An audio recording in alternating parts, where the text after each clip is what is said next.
اعوذ باللہ من الشیطان الرجیم، بسم اللہ الرحمن الرحیم۔ انتہائی قابل احترام پیارے مسلمان بھائیوں، بہنوں اور دوستوں، ہم نے جو سلسلہ شروع کیا ہے 40 احادیث کے حوالے سے سیکھنے اور سکھانے کا، اس کی آج حدیث نمبر 22 آپ کے سامنے پیش کرنے کی سعادت حاصل کر رہا ہوں۔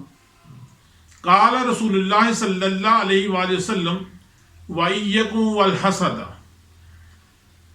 نبی مہربان صلی اللہ علیہ وآلہ وسلم نے فرمایا حسد سے بچو۔ یہ حسد کیا ہے؟ کسی انسان کے اندر اس کے علم، اس کی دولت، اس کے مقام، اس کے حسن و جمال، اس کی معاشرے کے اندر عزت، اس مقام کو ختم کرنے کی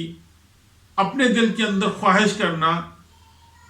کہ اس سے یہ مقام چھن جائے اور یہ مقام مجھے مل جائے، اور اس کے لیے وہ چاہتا ہے کہ اس کے پاس نہ رہے۔ اس میں کوئی حرج نہیں ہے کہ انسان یہ چاہے کہ ایسی ہی چیزیں مجھے بھی مل جائیں، یہ تو بات ٹھیک ہے، لیکن انسان یہ چاہے کہ اس کے اندر سے یہ باتیں ختم ہو جائیں اور میرے اندر آ جائے، یا کم از کم اس کے اندر نہ رہے، اسے حسد کہتے ہیں۔ اور یہ حسد انسان کو اندر سے کھوکھلا کر دیتی ہے، انسان کو نکما بنا دیتی ہے، کیونکہ انسان تو بس اس کو گرانے کے چکر کے اندر، اس کو نیچا دکھانے کے طریقے سوچتا رہتا اور اپنی اٹھان کے لیے کوئی کام نہیں کر پاتا۔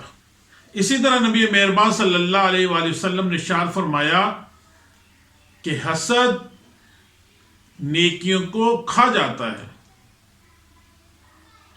اور دوسری حدیث میں نبی مہربان صلی اللہ علیہ وآلہ وسلم نے فرمایا حسد اور ایمان اکٹھے نہیں رہ سکتے، یا تو اسے دل سے حسد کو نکالنا پڑے گا یا پھر ایمان کو نکالنا پڑے گا۔ اور اسی حوالے سے نبی مہربان صلی اللہ علیہ وآلہ وسلم نے ایک جگہ اور ارشاد فرمایا کہ تمہارے اندر پچھلی قوموں کی مرض سرایت کرتی جا رہی ہے، جس کے اندر ایک حسد ہے اور دوسرا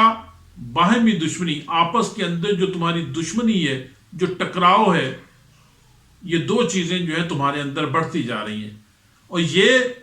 مونڈ رہی ہیں انسان کے سر کو نہیں، دین کو مونڈ رہی ہیں، یعنی دین کا صفایا کیا جا رہا ہے۔ بس حضرات گرامی، جو حدیث آپ کے سامنے پیش کی گئی، اس کے پیش نظر یہ بات سمجھ میں آتی ہے کہ حسد نیکیوں کو کھا جاتا ہے، انسان کو نکما بنا دیتا ہے، معاشرے کے اندر ایک بگاڑ کا باعث بنتا ہے، اور انسان کو انسان سے دور کرتا ہے، قربانی کا جذبہ ختم ہو جاتا ہے، برداشت کا جذبہ ختم ہو جاتا ہے۔ اس لیے اللہ تعالیٰ سے دعا بھی کریں اور کوشش کریں کہ اس حسد کی بیماری کو اپنے دل سے نکال دیں، اور کوشش یہ کریں